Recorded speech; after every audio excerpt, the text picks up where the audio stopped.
오늘 사건 상황실에 전해진 화제의 뉴스입니다. 오늘 독도 인근 바다에서 실종된 소방대원으로 추정되는 시신 한 구가 추가로 발견됐습니다.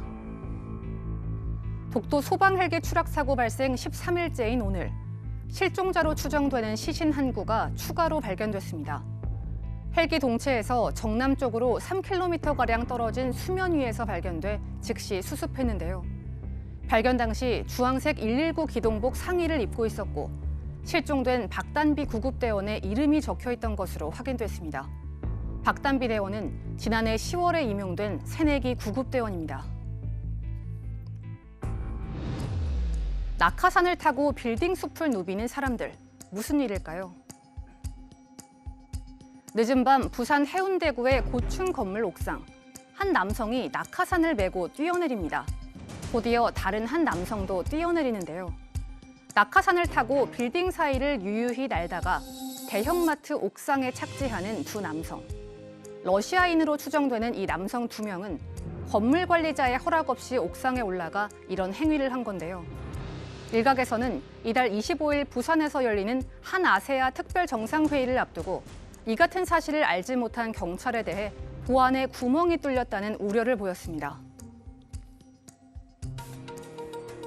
해외에서 마약을 흡연한 것은 물론 밀반입한 혐의로 재판에 넘겨진 홍정욱 전 한나라당 의원의 딸에 대한 결심 공판이 열렸습니다. 오늘 검찰은 홍 전 의원의 딸에게 장기징역 5년에서 단기징역 3년을 또한 추징금 18만 원을 구형했습니다.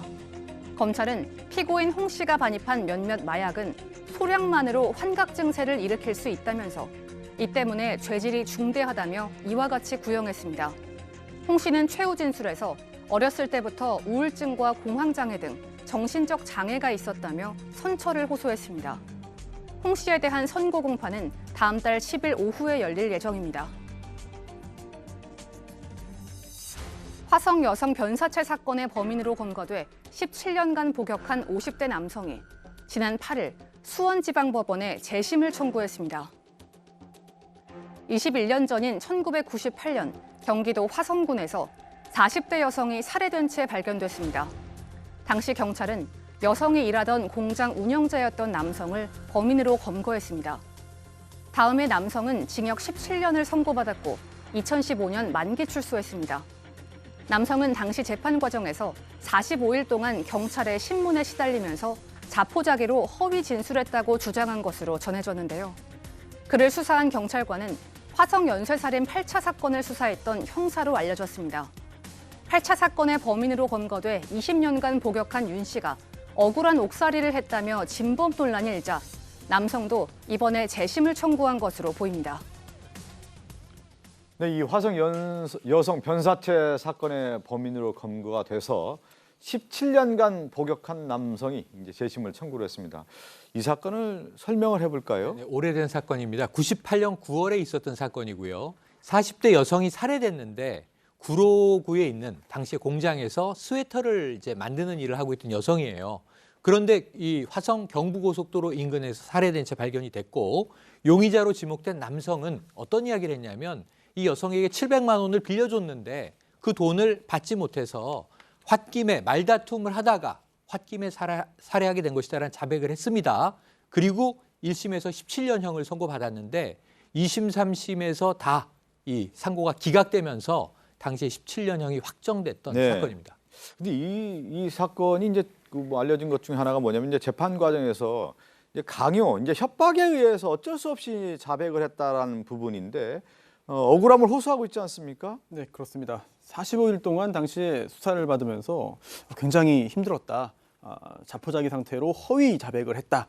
그리고 또 당시 그 허위 자백의 배경에 경찰이 증거 다 있기 때문에 어차피 처벌받는다라고 겁을 주었고 또 자수하면 징역 2, 3년 정도면 된다고 속였기 때문에 거기에 속았다는 거예요. 재판 과정에서는 유죄 판결이 나왔습니다. 그리고 또 이 신빙 자백을 믿을 수 있고 또 그 외에 보강할 수 있는 증거도 충분히 있기 때문에 유죄 판결을 내린 것이고요.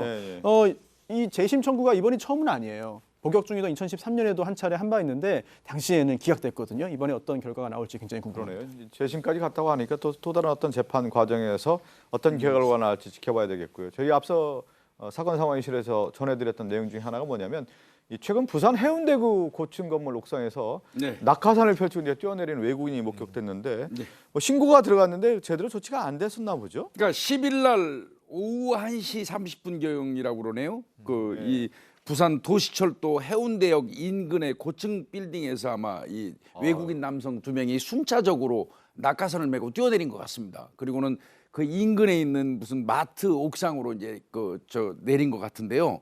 이거에 대해서 이제 경찰에 신고를 했는데 경찰에서 뭐라고 얘기했냐면 위법성 여부는 이들 그 건물 옥상문을 억지로 열고 들어갔는지 네. 이 잠겨 있는 거를 그러니까 파손하고 억지로 올라갔는지 뭐 이런 걸 종합적으로 판단해야 된다 이런 얘기를 한 거거든요.